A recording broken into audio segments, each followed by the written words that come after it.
ঘাটাল লোকসভা কেন্দ্রের বিজেপি প্রার্থী হিরণকে শোকজ জবাব দিলেন হিরণ। ঘাটাল লোকসভা কেন্দ্রের বিজেপি প্রার্থী হিরণ চট্টোপাধ্যায়কে শোকজ করল নির্বাচন কমিশন। উল্লেখ্য, গতকাল মঙ্গলবার ডেবরা বিডিও অফিসে বিডিও এর সামনে উস্কানিমূলক মন্তব্য করেন তিনি। বলেছিলেন, আগামী 2 মাস মহিলাদের বলবো ছাটা বটি হাতে গ্রাম পাহারা দিন, পুলিশ এলেই তাড়িয়ে দিন, সেই কারণে এই শোকজ বলে সূত্র মারফত জানা গিয়েছে। বুধবার ডেবরায় দাঁড়িয়ে হিরণে প্রশ্ন করা হলে তিনি জানান, আমার কাছে এখনো কোনো শোকজের নোটিশ আসেনি, এলে দল জবাব দেবে। এদিন তিনি আরও কি বলছেন শুনুন। আমার কাছে কোনো কাগজ আসেনি।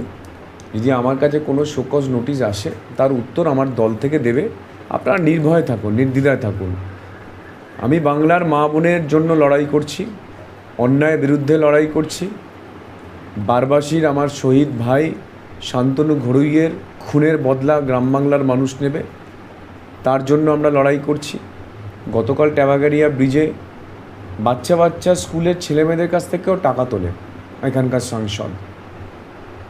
সেটা নিয়ে যখন ভিডিওকে আমরা যাই, ভিডিও বলে উনি নাকি কিছুই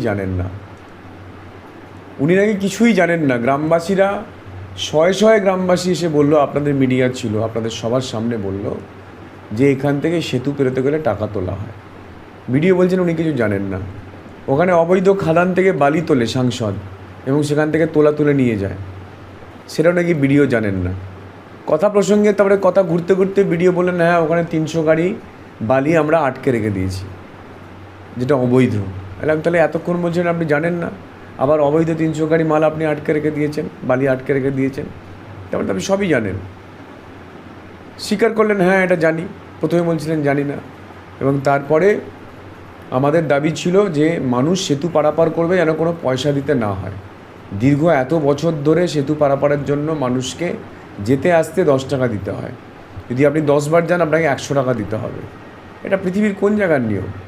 হাওড়া ব্রিজ পেরোতে গেলে মানুষকে টাকা দিতে হয় না তো। একটা বাঁশের সেতু পেরোতে গেলে টাকা দিতে হবে।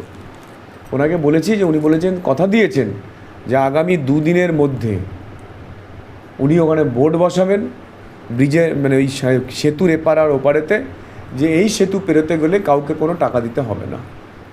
এতদিন কেন করেননি? কোনো উত্তর দেননি। কালীঘাটের চাপ, সাংসদের চাপ। তো কথা দিয়েছেন যে আজকে বা কালকের মধ্যে উনি বোর্ডটা বসাবেন। কালকে ফোন করব, যদি বোর্ডটা না হয় আবার আন্দোলনে নামবো, আবার বিডিও অফিস যাব আমরা।